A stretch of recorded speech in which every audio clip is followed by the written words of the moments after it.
अऊज़ु बिल्लाहि मिनश्शैतानिर्रजीम बिस्मिल्लाहिर्रहमानिर्रहीम। दोस्तों, मैं हूं गुलाम मोइन हैदर और आप देख रहे हैं कंजुल वज़ाइफ यूट्यूब चैनल। नाज़रीन मोहतरम, क्या आपको किसी ने इस वहम में डाल दिया है कि आप पर बंदिश लगवा दी गई है, आपके कारोबार में बंदिश है, आपकी शादी में जो रुकावटें आ रही हैं उस पर किसी ने बंदिश लगवा दी गई है? अमूमन ये आपके जहन में क्वेश्चन आता रहता होगा, क्योंकि दोस्तों जब इंसान परेशान होता है तो वो परेशानी के हल के लिए मुख्तलिफ लोगों से रब्ता करता है। अगर वो बीमार हो जाता है तो डॉक्टर या हकीम से रब्ता करता है कि उसकी परेशानी दूर हो, उसकी बीमारी दूर हो, और कोई अच्छा सा मालिज ढूंढता है जो उसका इलाज करे। अगर दोस्तों आपको कोई और परेशानी होती है, आपको डॉक्टर से भी कोई फ़ायदा नहीं पहुंचता, डॉक्टर भी कह देता है कि आपकी सारी रिपोर्ट्स 100% दुरुस्त हैं, तो जब इन तमाम सूरतों में हम फिर किसी आमिल से रब्ता करते हैं कि किसी आमिल साहब से चेक करवा लें और वो हमें बता दें कि हमें क्या बीमारी है। या आपका कारोबार बंद है तो आप अपने कारोबार के लिए आप मुख्तलिफ लोगों से रब्ता करते हैं कि मुख्तलिफ लोग आपको उसके आइडियाज़ बताएं कि कारोबार में किस तरह उरूज पर पहुंचा जाता है। लेकिन दोस्तों इतनी मेहनत मुशक्क़त कोशिश करने के बावजूद भी आपका कारोबार दिन ब दिन घाटा और मंदी का शिकार है, तो उसके लिए भी हम आमिलों से रब्ता करते हैं। या बाज़ औक़ात शादी का मसला आता है कि हम शादी करना चाह रहे होते हैं, लेकिन जब शादी की बात करीब पहुंचती है तो कोई ना कोई ऐसी रुकावट आ जाती है कि वो बात दूर दूर तक चली जाती है और शादी का नाम ही ख़त्म हो जाता है कि शादी होगी भी या नहीं। ये अमूमन ज़्यादातर मामलात लड़कियों के साथ होते हैं कि जब शादी की बात होती है तो उस वक्त कोई ना कोई ऐसी रुकावट खड़ी हो जाती है, या लड़के वालों की तरफ से होती है या लड़की उनके घर वालों की तरफ से होती है, तो ऐसा कोई ना कोई मसला क्रिएट हो जाता है कि शादी की बजाय मामला इल्तवा में चला जाता है। तो ये तमाम सूरतें हमें इस वहम में डाल देती हैं कि शायद किसी ने कुछ कर ना दिया हो, इसके लिए हम फिर चेक करवाते हैं मुख्तलिफ लोगों से। और बाद लोग ज़्यादातर लोग हमें यही बता रहे होते हैं कि आप पर किसी ने जादू करवाया है या आप पर बंदिश लगवा दी गई है। तो ये अमूमन सुनने में आता है। फिर उसके लिए बाज़ औक़ात हमसे भी लोग जब रब्ता करते हैं तो ज़्यादातर उनका कारोबार का मसले में ये कहते हैं कि भाई चेक करें कि किसी ने हम पर जादू तो नहीं करवा दिया। ये ज़्यादातर क्वेश्चन होते हैं। तो मैंने इसको ज़रूरी समझते हुए इसलिए इस वीडियो को बनाया है कि ताकि जो लोग ख़ुद से घर में करना चाहते हैं वो ख़ुद से फ़ायदा उठाएं, मुख्तलिफ आमिलों के पास जाने की बजाय वो ख़ुद ही घर में अमल कर लें, तो इंशाअल्लाह अल्लाह ताला ज़रूर फ़ायदा पहुंचाएगा। तो दोस्तों अगर आप सीरियस हैं अपने मामले में तो आप किसी तौर पर अपना इस्तिखारा पहले करवा लें, जो सुन्नत इस्तिखारा है। सुन्नत इस्तिखारा आपको मालूम है कि किस तरह किया जाता है। वो सुन्नत इस्तिखारा करके अपने मामलात में आप कहीं पे शादी करना चाह रहे हैं तो उसके लिए आप सुन्नत इस्तिखारा से चेक कर लें कि आप जहाँ पर रिश्ता कर रहे हैं रिश्ता करना बेहतर है या नहीं। वो सुन्नत इस्तिखारा का तरीका आप करें।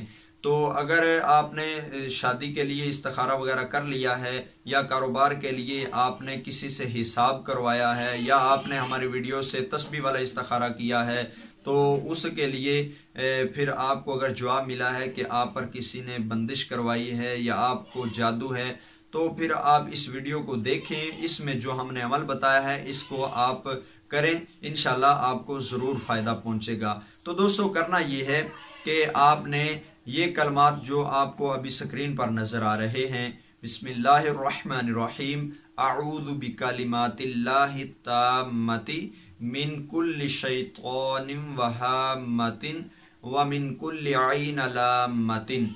इन कलमात को और सूरह अलम नशरह जो 30वें पारे में है, इस सूरह मुबारक को भी आपने 101 बार और इन कलमात को भी 101 बार आपने पढ़ना है। दोस्तों इन कलमात को आपने हर नमाज के साथ 101 बार पढ़ना है, और जब आप नमाज अदा कर चुकें तो नमाज अदा करने के बाद आपने खूब अल्लाह ताला से गिड़गिड़ा कर दुआ मांगनी है और गिड़गिड़ा कर सजदे में जाकर आपने दुआ मांगनी है। दोस्तों आपको तरीका मैं मज़ीद बताता हूँ कि आपने इसको कैसे करना है। सबसे पहले मैं आपको वो दुआया कलमात दोबारा सुना देता हूँ और सूरा का नाम भी बताता हूँ और मज़ीद इसके आगे बताता हूँ कि आपको आगे क्या करना है जिससे आपकी बंदिश टूट जाएगी। कलमात दोबारा सुन लीजिए। बिस्मिल्लाहिर्रहमानिर्रहीम, अऊज़ु बिकलिमातिल्लाहि ताम्मति मिन कुल्लि शैतानिन व हाम्मतिन व मिन कुल्लि ऐन लाम्मतिन। दोस्तों, इन कलमात को आपने 101 बार और सूरह अलम नशराह को आपने 101 बार, इन दोनों को 101 बार, पहले ये कलमात और फिर सूरह अलम नशराह दोनों को 101 बार पढ़िए। और उसके बाद आपने गिड़गिड़ा कर अल्लाह ताला से अपने कारोबार के सिलसिले में, या शादी का मसला है तो शादी के मसले में आपने दुआ मांगनी है। और गिड़गिड़ा कर तब तक आप दुआ मांगते रहें जब तक दिली तौर पे आपको ये ना महसूस होने लगे कि आपकी दुआ कबूल हो गई। जब तक आपको दिली तौर पर यह महसूस होने लगे कि आपकी दुआ अल्लाह ताला ने कबूल कर ली है और आपका मसला इंशाल्लाह जल्द ही हल हो जाएगा, तब आपने दुआ से फारिग होना है, दुआ से उठना है। और दोस्तों, इसके बाद आपने क्या करना है जिससे बंदिश टूटेगी?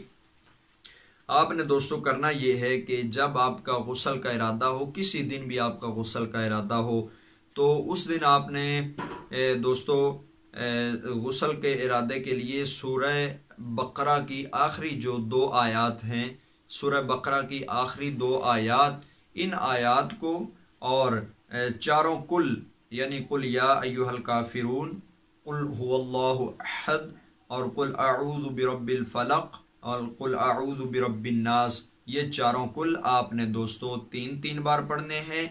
और सूरह बकरा की आखिरी 2 आयात, इनको भी आपने दोस्तों 3 मरतबा तिलावत करना है।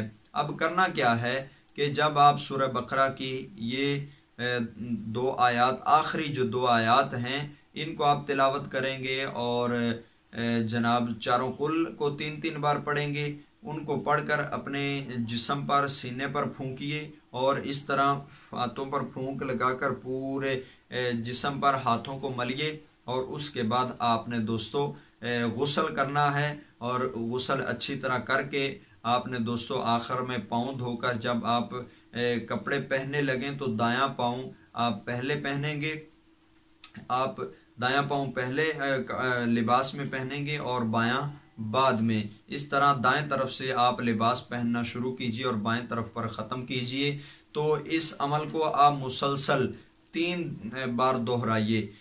आपने दोस्तों अमल को करना तकरीबन 7 दिन से 11 दिन तक है, लेकिन नहाना इसमें 3 बार या 4 बार अगर आप रोज़ाना की बुनियाद पर नहाते हैं तब भी अच्छा है। अगर आप 2 दिन बाद या 3 दिन बाद नहाते हैं तो भी आपको इस दौरान में यही अमल करना है।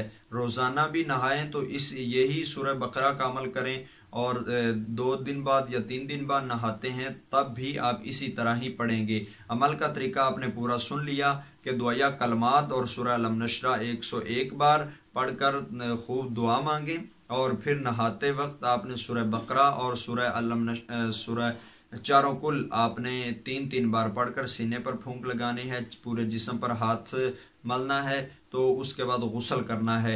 इंशाल्लाह ये आपकी तमाम की तमाम बंदिशें जो आप पर किसी ने किया कराया होगा, इंशाल्लाह बफज़ल खुदा सब का सब नेस्तो नाबूद हो जाएगा। और आप अगर बीमार भी होंगे तो इंशाल्लाह बीमारी की सूरत में भी अल्लाह ताला आपको सेहत याबी अता फरमाएगा और तमाम आपकी परेशानी ख़त्म हो जाएगी। जो आपके जहन में परेशानी किसी ने डाल दी है या ख़ुद आप परेशानी अपने जहन में ले ली है कि आप पर किसी ने जादू किया है। तो उम्मीद है दोस्तों आपको ये वीडियो पसंद आई होगी। हमें दीजिए इजाज़त, नई वीडियो के साथ आपकी खिदमत में हाज़िर होंगे। अस्सलामु अलैकुम व रहमतुल्लाहि व बरकातुहू।